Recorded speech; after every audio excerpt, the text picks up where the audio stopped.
Welcome to the 2013 edition of the 24 Hours of Barcelona at the newly named Circuit de Barcelona-Catalunya. This is the third time that the event, the Trofeo Fermí Vélez, has been run by Dutch organisers Creventic, and they've seen no less than 63 teams signing up.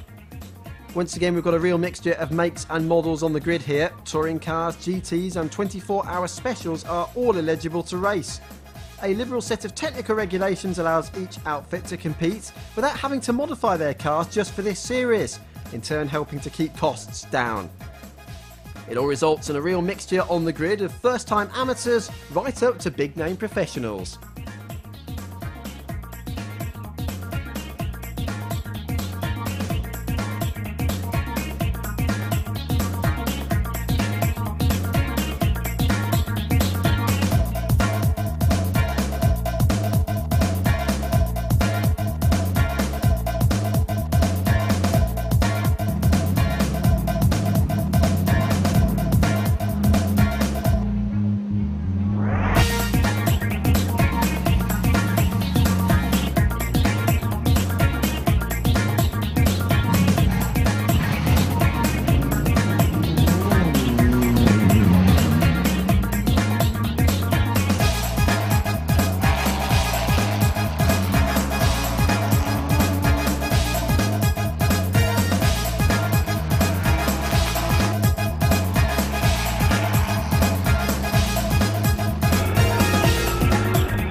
Right now it's my 5th year in Barcelona, and it's really great. It's really a great event. I really love the organization with Creventic. It's absolutely perfect. I love what they do in social media and all the activation around it, so I'm really pleased. And this time it's not this easy because we have a Clio Cup, so of course when you are in front of Bruno Senna, braking at the end of the straight in his Aston Martin, it's not this easy, but I mean it's part of the game. We are 10 in the category, we focus on this, and objective of course is the podium. Up at the sharp end of the race are expected to be those running in the A6 class, such as Hofer Racing and De Lorenzi Racing, both running Mercedes SLS AMGs.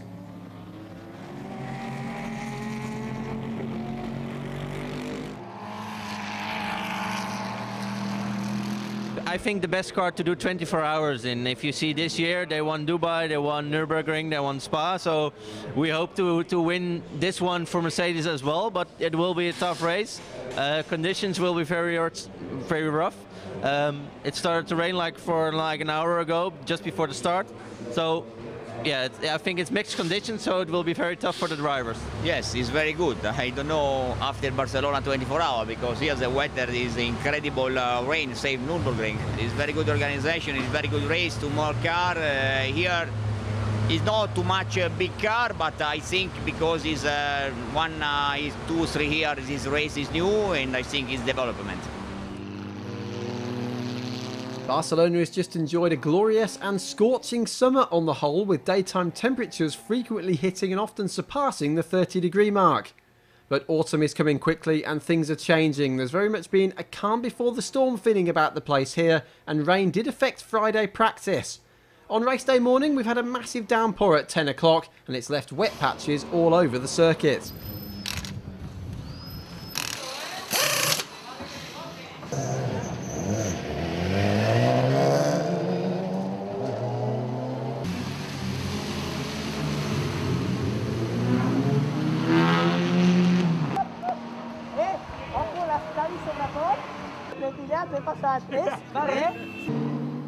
What does this change? Well, quite a lot. Suspension settings, brake balance and gear ratios can all be adjusted to suit conditions, but of course some of the drivers are sampling this venue for the very first time.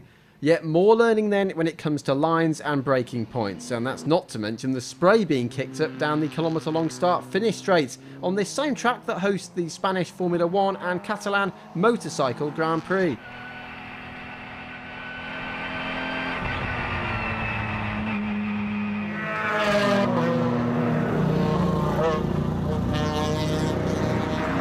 Well, actually, we're hoping for rain because this car goes very well in the rain. So I think we are aiming for a podium in our class, but I think if there's much rain, we could also be really in the top 20 or top 10 even with this car. So fingers crossed.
This changeable Catalan weather is also causing a real headache for tyre suppliers Dunlop. Coming from England, they might be used to such rainy conditions, but it's the unpredictability we have here that is making the job of Mickey Butler and his team just that bit more taxing.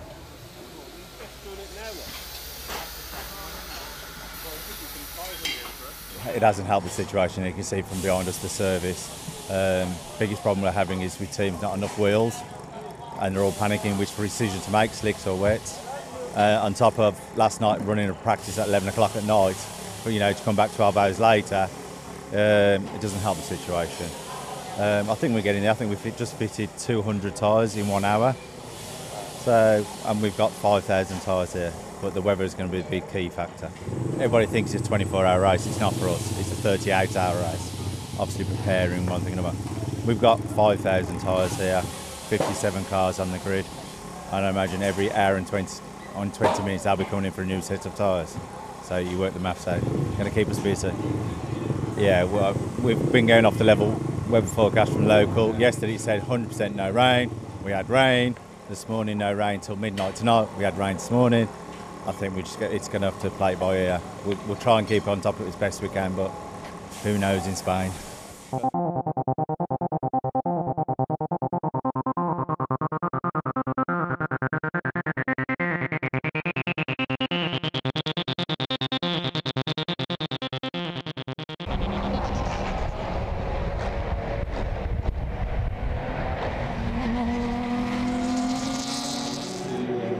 In qualifying, it was a dominant performance by the four-man Barwell Motorsport team from the UK.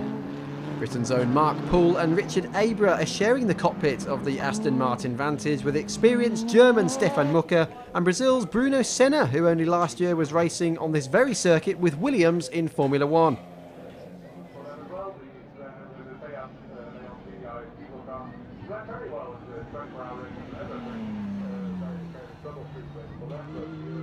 A great lap of 1:50.646 courtesy of Mucker, a full second quicker than the De Lorenzi Racing Mercedes, while row 2 for the rolling starts will consist of the Stadler Motorsport Porsche 911 and another Mercedes SLS of Car Collection Motorsport.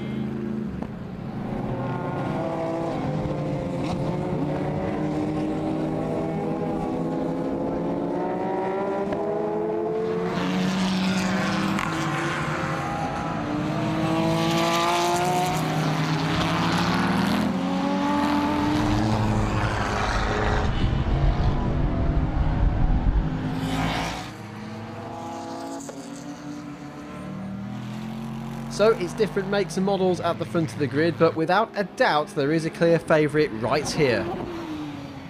The weather conditions look very difficult. We had that already in qualifying, a lot of rain, heavy rain, and we were lucky to get a almost dry lap at the end of the qualifying yesterday. So it's looking good, we are good prepared, and we hope for a nice and clean race. We've been on pole position for a couple of races, but never finished the 24-hour race so far on P1, so that's our target to do that, and it would be great to do it here. Yeah, let's see. I mean, there are a couple of good cars out there, and the traffic situation is quite difficult, so I think the key thing is just stay on track, avoid the traffic, no crashes, and then we are fine. Here's how they line up then. The Barwell Aston has dominated proceedings so far, joined on the front row by the De Lorenzi Mercedes. It's Stadler Porsche and Car Collection Mercedes on the second row, shadowed by another Porsche and another Mercedes. The first of the BMW starts 7th, and Audi and Ginetta also help to make up the top 10.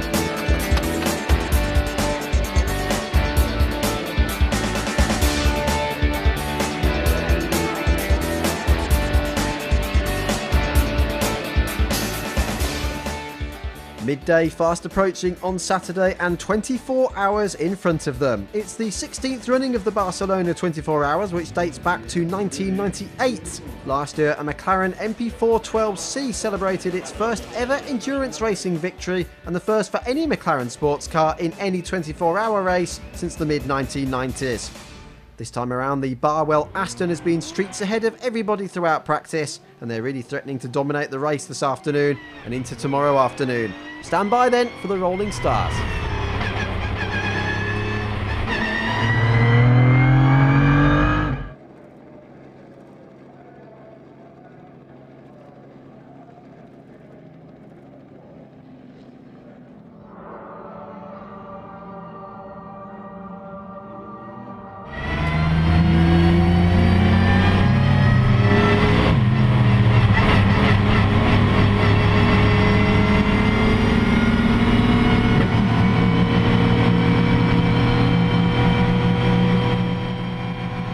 On board with the leading Aston Martin.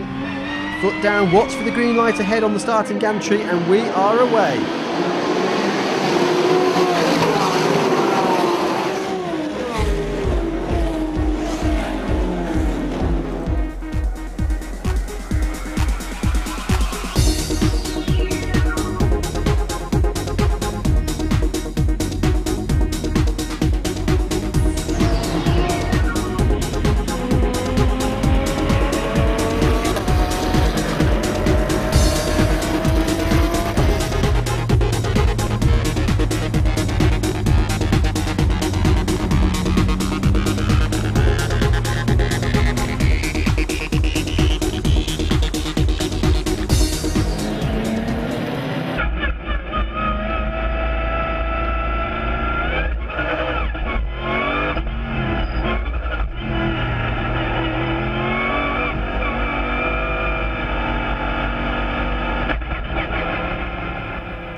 Let's see the start again from on board the number 3 De Lorenzi Mercedes of Gianluca De Lorenzi himself, giving us a perfect illustration of just how quick that Aston Martin is.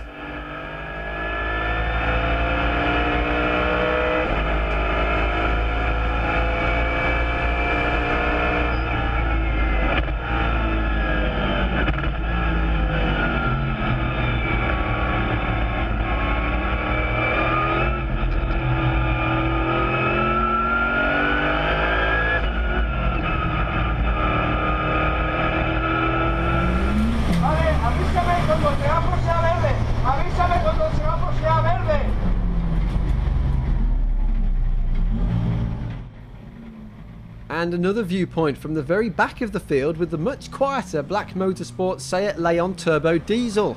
David Yaret was just making sure the team lets him know when the green light comes on, which will happen while he's still navigating the chicane.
As expected, the Aston Martin is easing away here and settling into a rhythm with Stefan Mucker at the wheel. But the experienced German needs to keep his wits about him as he's coming across slower cars, some of them driven by endurance racing novices.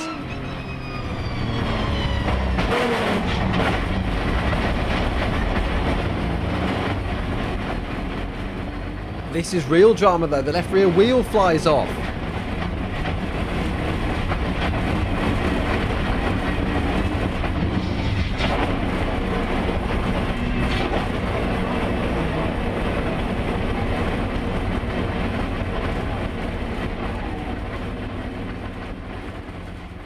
He's coasting around turn 3.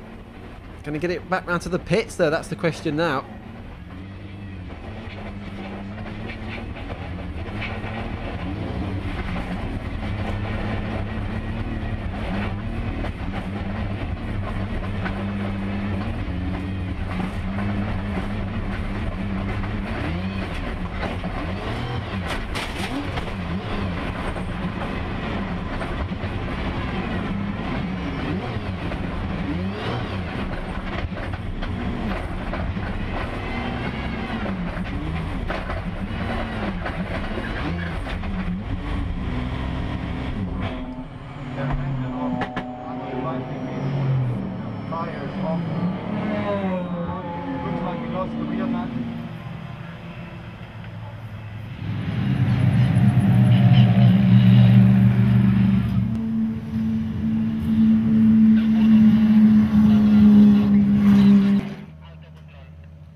It's taking an awfully long time to recover the car. There seems to have been a delay getting the crane over there. How frustrating is this for them?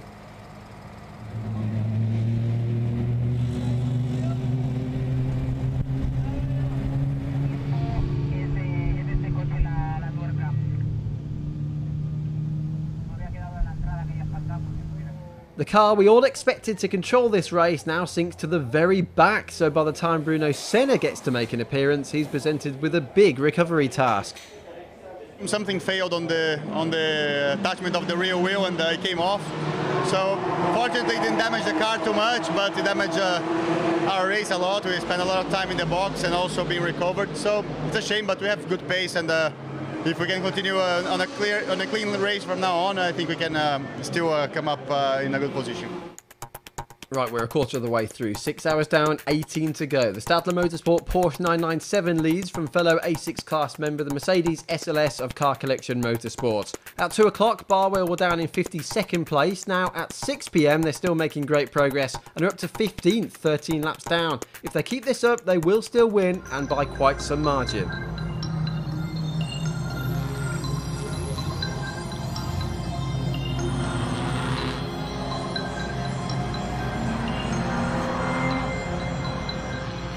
Well, it's been humid all day and rain was always a possibility, but look at this. It's absolutely coming down in sheets now.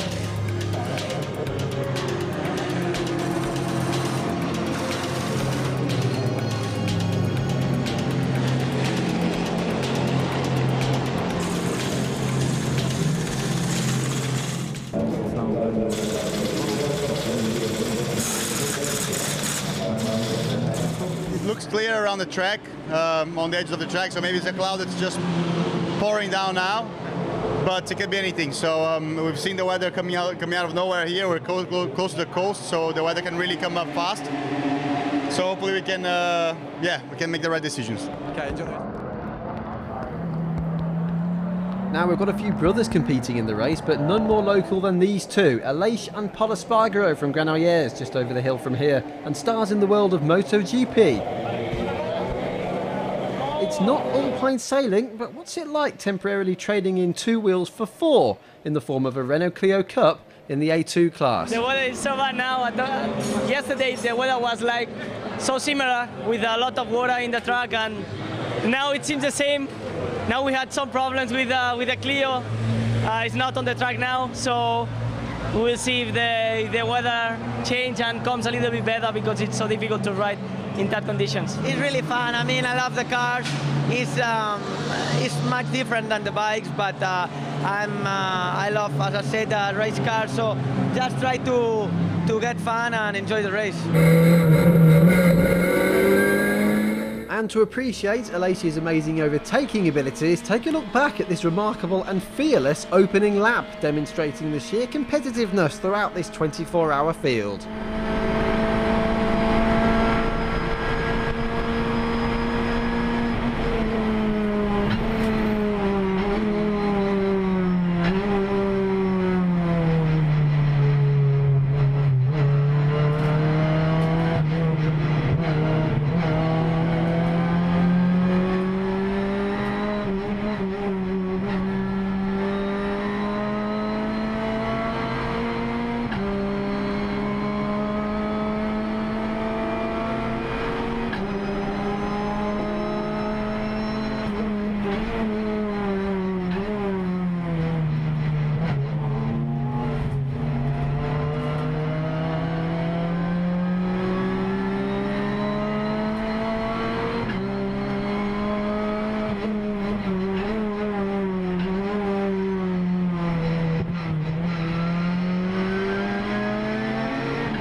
The track was a bit wet, and I was scared to go out with the slick, so I put the wet tire. Was not the right decision, because after 3 laps I need to come back to the pits and change tire. But the first lap was unbelievable. I started to overtake all Porsche and Ferrari and all the cars with Renault Clio. Was fun, really fun.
Aleix certainly enjoying himself, but sometimes it gets just a little bit too close for comfort. There's contact with the Seat Leon, but Espargaro escapes. They were all lucky to get away with that one.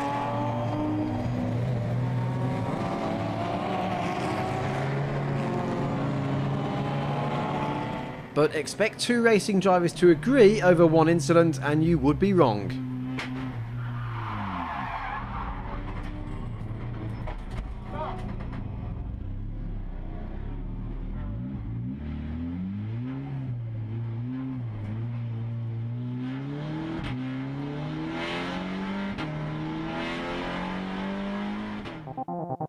Well, that's all in the past now. Moving into the 7th and 8th hours tends to be when tension levels build in the pit lane.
into the evening, more fans pop up to the circuit to watch the action, and the drivers know we only have a short amount of daylight left before the lights are flicked on. Although by the time nightfall does arrive, the great news is that the rain has gone. I have a good car for the night, and I think have a good result for the next day. It's been a bit tough, but you know, everyone's in the same boat, and the good thing is that we're keeping up with the pace, and we're happy with that. The weather, of course, is not the simple weather for the race. It's very difficult to race in this weather. Just making sure we stay out of trouble. Now the darkness comes, and madness comes with that, so we just got to stay out of trouble and see it through till the morning. I love the night. To finish first you have to finish. Back at the front, the Porsche 997 GTR3R of Stadler Motorsport still leads, with the Barwell Aston Martin continuing to rise through the field but then hitting trouble again. Firstly, the left rear wheel hasn't been going on properly all day, following the problems of earlier, and at 9 o'clock they're up to 9th place but have to pit with a water leak. A hole is discovered in the radiator, caused by an impact from a stone during Senna's latest stint, and they drop back to 32nd. Meanwhile, the Hofer Racing Mercedes, which has passed the Ruffier Racing Porsche for 3rd place, is now having a real go at the car collection Mercedes for 2nd overall. They've been toing and froing for a while now.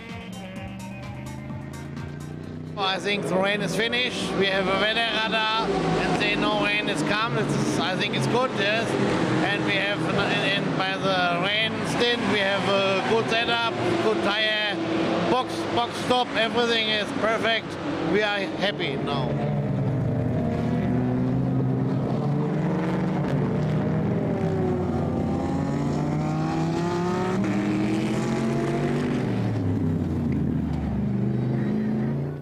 For others, such as Gianluca De Lorenzi, he's not just driving car number 3, an A6 class Mercedes SLS, but happens to own the entire team, which is also running car number 11, a Porsche 997.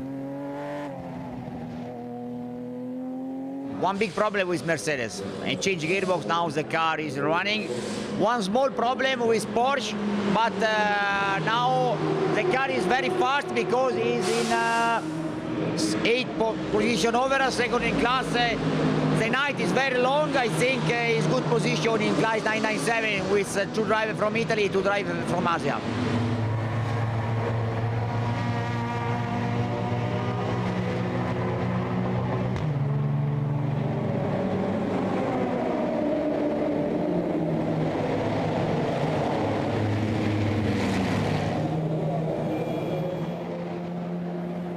Big problems here. This is the 15 speed lever Porsche 996. There was a huge inferno coming into the pit lane, and here's the result. It not only puts the car out of the race, but leaves a big mess on the ground at the top of the pit lane, thanks to foam from the fire extinguishers.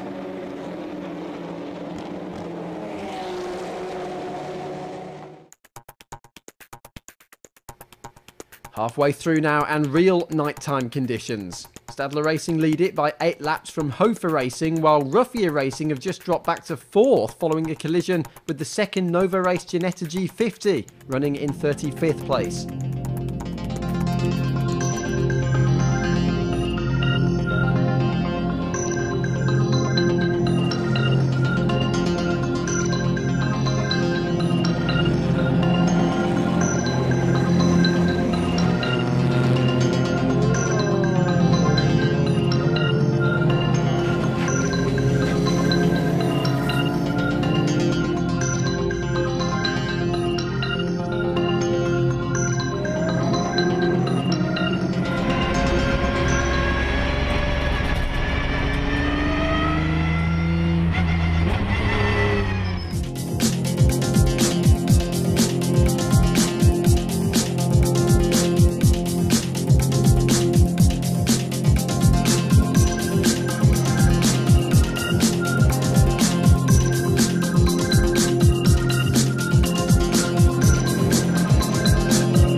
12:15 and there's been disaster for the number 2 car collection Mercedes. Peter Schmidt was optimistic when we spoke to him previously, battling for second place in the race, but now the car's been involved in an accident and there's just too much damage to the left rear to be able to carry on. A real hammer blow for all 5 of the German drivers in the team. And look, there's been a bit of a nightmare for the Espargaro brothers as well. The car has absolutely ground to a halt at turn 3.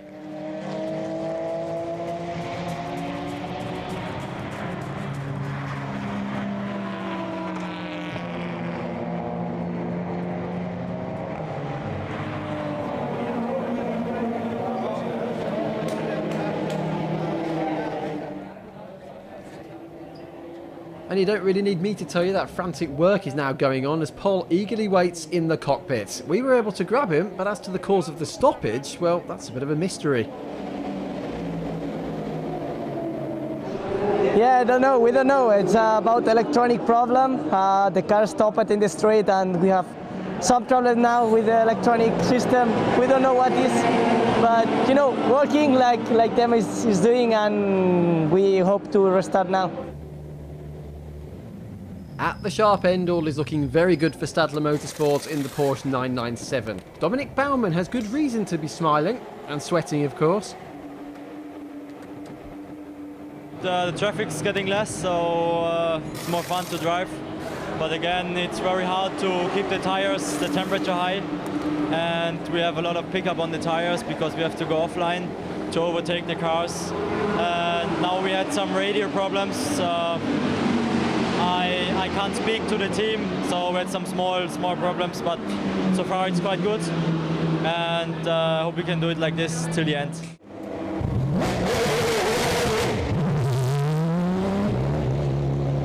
It's quite okay so far, and the car works perfect. Also the pit crew, they always do an amazing job, but yeah, it's again 11 hours to go.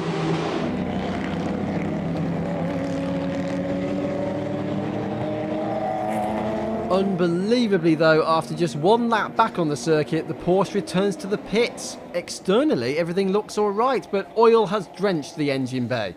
At precisely 3 minutes past 1, the team waves goodbye to the lead and thoughts of that 8-lap advantage have suddenly evaporated.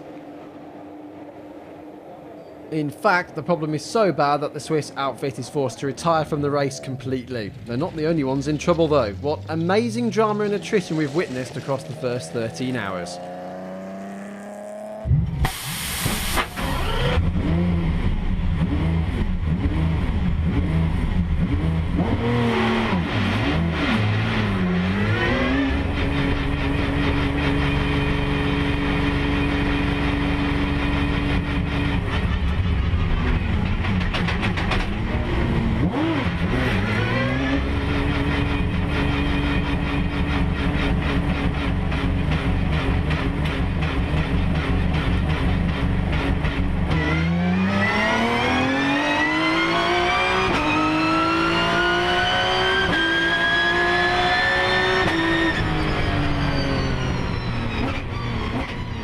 Things aren't getting much better for Aston Martin either. We all know the Barwell car is by far the quickest on raw pace, but a gear selection problem is the latest gremlin to creep in.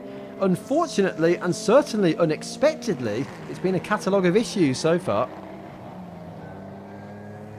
Stefan Booker had a wheel come off in the first hour of the race, which cost us probably about half an hour. A lot of the time was getting the car back to the pits. The guys prepared the car really quickly. And we were running really strong after that, worked P5, and then unfortunately Bruno suffered a stone through the radiator. So again, we lost probably another half hour in the pits, and look, it's a long way from where are we now, 30 something or other. So we're just doing the best we can now and seeing where we end up. Anything can happen in 24-hour racing, anything can happen. But yeah, a podium would be great from where we've come from, that's for sure. But just as they thought things couldn't get any more frustrating, they really do. There's been a big accident between 4 and 5 AM as the number 1 tangles with the number 12 Porsche 997, which had been running as high as 5th. The shunt was on the start-finish straight. Unbelievably frustrating for everybody back at Barwell. The number 1 Aston Martin Vantage is out. Stefan Mucker is taken to hospital, but thankfully he's escaped any serious injuries. Well, goodness me, what drama. It's 6 AM and we've got a quarter of the race still to run. Hofer Racing still lead in the A6 class Mercedes, 7 laps in front of the Ruffier Racing Porsche, which is battling both for second place overall and the lead of the 997 class with the Motorsport Services STR team, entered as a New Zealand squad but with 4 Australians in the lineup.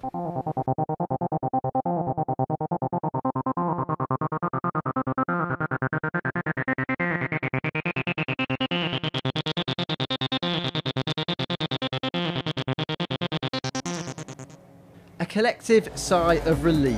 A long and tedious night draws to a close. For those who survived it, not least the leaders, just seeing that sun come up brings a great sense of optimism. The end is nigh.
But the final hour was certainly not short of unexpected happenings. The 22 Lotus Evora GT4 Core Orsa racing car has gone extremely well to end up 7th, despite early race problems with the steering wheel, which meant falling right back down the field. A top 5 was on the cards for GC Automobile Factory, but they fall back to 9th due to a broken battery cable on the very last lap. Talk about cruel luck. But perhaps most significantly, the number 25 Nova Racing Ginetta G50 loses a wheel, and with it a podium placing. Their loss is MDM Motorsport's gain, as the Dutch entered BMW 320 diesel makes the rostrum.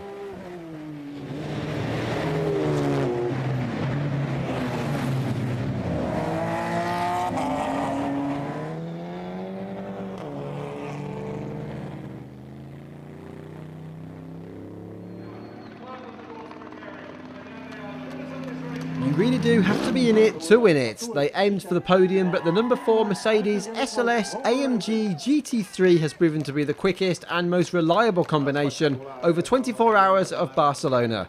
For Roland Edgeman, Kenneth Heyer, Christian Frankenhout and Michael Kroll, who takes the checkered flag, and everybody at Hofer Racing, it's victory in the 2013 24 Hours of Barcelona. The trophy is heading the way of Switzerland. And after a truly incident-packed race, it's 3 different manufacturers and as many different classes on the rostrum. Second for the Porsche 997 Cup of France's Ruffier Racing, and third for MDM Motorsport from the Netherlands, springboarded into the top 3 at the start of the final hour. It seems Paul Lafargue was right about his car being good during the night.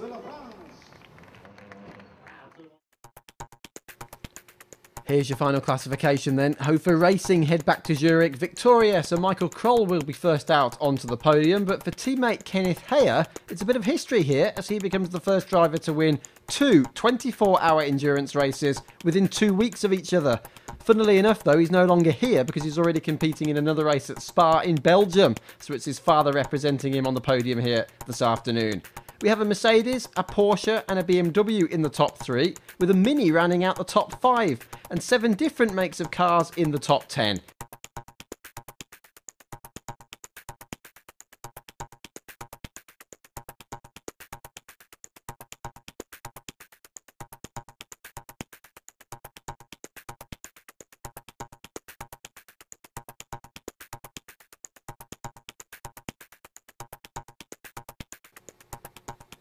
"45 entrants made the finish and 39 were classified, including the Espargaro brothers, who may have been at the tail end of the field, but smiling as ever to have completed their first ever endurance race. Here's how things shaped up towards the back of the pack.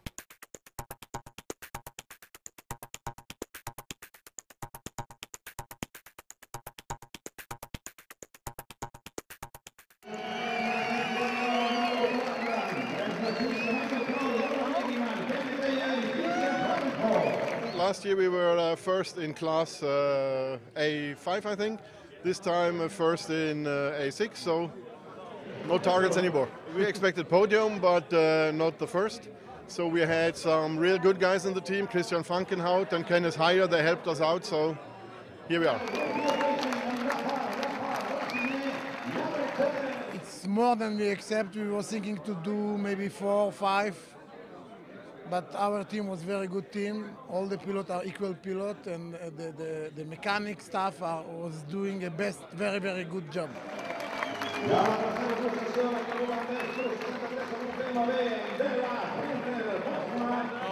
We couldn't hope this, but well, this is always the way we run the show.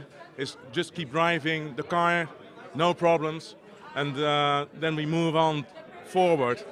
So, yeah, third place, you couldn't hope that. We've had it all, lots of rain, but when the rain slowed a bit, our car, the BMW, works very well in the rain, and well, we can keep the pace with the faster cars then. So, well, mixed conditions are always good for us, but also in the dry, it worked very well. Well, I saw the 25 going off and thought, well, it's a pity for them, but it's great luck for us. Yeah, so we hope they're all okay, but we're happy with our third place. Congratulations to the top 3, but a lot more excitement still lies ahead for this Creventic organised event.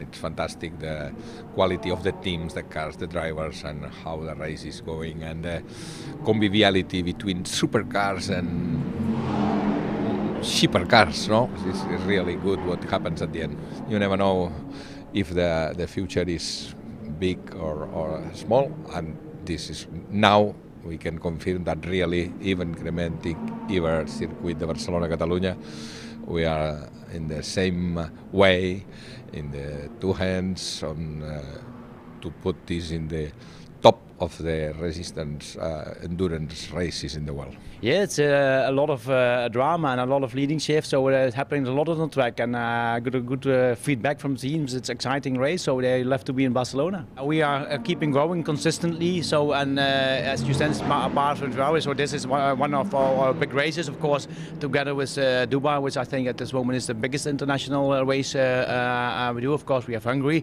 and of course, maybe you have seen, we have making agreements with Zandvoort next year, 12 hour, and we got a lot of good feedback for that, so it will be coming exciting race as well. So yeah, we do have the cooperation for this year with Barcelona-Catalunya. We're happy with that, and they are happy with it. It's like a win-win situation, and we have extended the contract already for 3 years from now on. So our goal is to get this race even more on the calendar as now, and actually our goal is to have a race much more international with big cars, but also a good mix, and try to get to the level of Dubai. That brings the curtain down on the 24-hour series for 2013, but here's how the calendar looks for next year. Things kick off with a twice around-the-clock race like this one at the Dubai Autodrome in January, and there are 12-hour events at Zandvoort and in Budapest, with the 24 hours of Barcelona taking place between Friday the 5th and Sunday the 7th of September 2014. Remarkable overtaking some bizarre incidents and quite incredible weather conditions. It's that old adage, anything can happen in motorsports, and it really did all happen here. But Switzerland's Hofer Racing and their Mercedes got through it all unscathed, deserving winners of the Barcelona 24 hours.